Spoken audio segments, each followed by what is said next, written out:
Carlos Yulo, nagsorry na at nagsisi matapos makarma.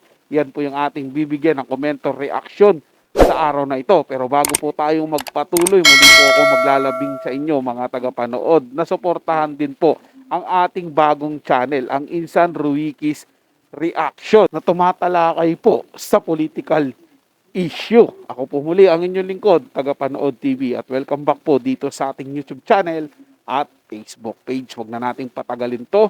Simulan na po natin ang ating reaction video sa araw na to mga tagapanood. Let's do this! Malinis ang konsensya ko. Hindi naman nila ako kilala. Iyan ang pagtatanggol ni Carlos Yulo sa sarili sa gitna ng patuloy na panghuhusga sa kanya ng publiko.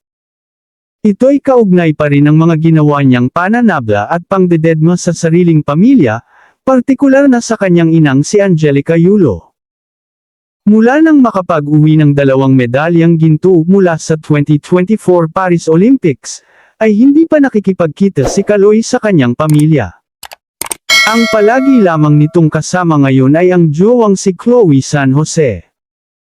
Sa panayam ng Tony Talks kay Carlos, isa-isa niyang sinagot ang mga tanong hinggil sa relasyon niya sa kanyang pamilya at iba pang kinasasangkutan niyang kontrobersya. Sa mga nagko-congratulate sa akin, talagang nagpapasalamat po talaga ako. Grateful ako na sineselebrate nila yung panalo ko, ang pahayag ni Carlos. Sa mga taong nanghuhusga, kilala ko naman po kasi yung sarili ko. Alam ko kung ano yung ginawa ko, dugtong niya.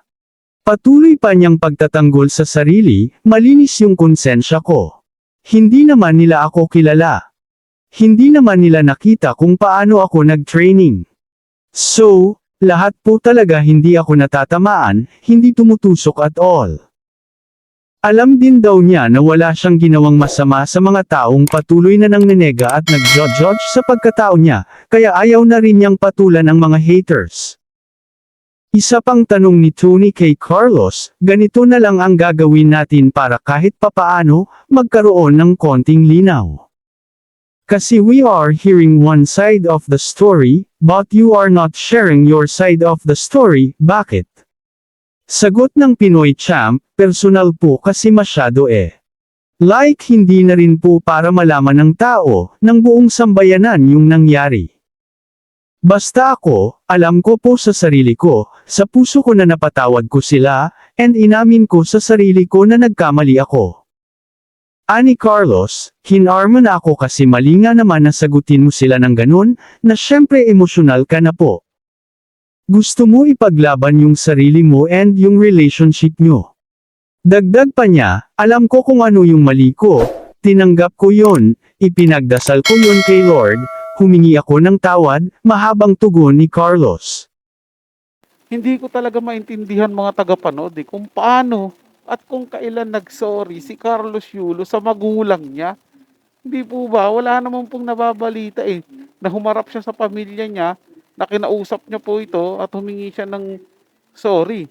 Di ba? O ng dispensa. Kailan po nangyari yun? Kasi sa interview nga po niya kay Tony, nakahingi na daw po siya ng sorry at kinarma na po siya ron. Di ba? Yun po yung ako nagugulan sa kanya mga tagapanood. Paano ka makakahingi ng sorry kung hindi mo naman kinakausap yung nanay mo? At saka, bakit nga pala nagpa-interview siya na lagi talagang niyang bit-bit si Chloe sa nung. Hindi ko maintindihan mga tagapanood, no? At talagang, hindi ko alam kung paano siya sasagot sa interview na katabi mo yung taong dahilan ng ninyo. Diba? Ng gap ninyo ng pamilya nyo. Diba? Yun po yung dito mga tagapanood, ang katanungan Paano, kailan at saan po nakahingi ng tawad si Carlos Yulo sa pamilya niya? Gayong wala naman pong ibinabalita, 'di ba? Patuloy nga lang po yung buhay ng pamilya ni Carlos Yulo, 'di ba? Nag-online lang po sila, tatrabaho yung tatay niya. Ganoon na lang po sila. Tapos si Kaloy nag-enjoy din kasama si Chloe. Wala naman pong ganoon mga tagapanood 'Di ba? Kayo po, kung ano po sa tingin niyo mga tagapanood, meron po ba kayong nakitang interview ni Carlos Yulo na humingi siya ng sorry sa nanay niya, o meron po video na hahawa kayo dyan na humingi ng sorry si Carlos Yulo sa pamilya niya? Comment niyo po dito. Bibigyan po natin ng komento reaction yan para sa susunod nating video.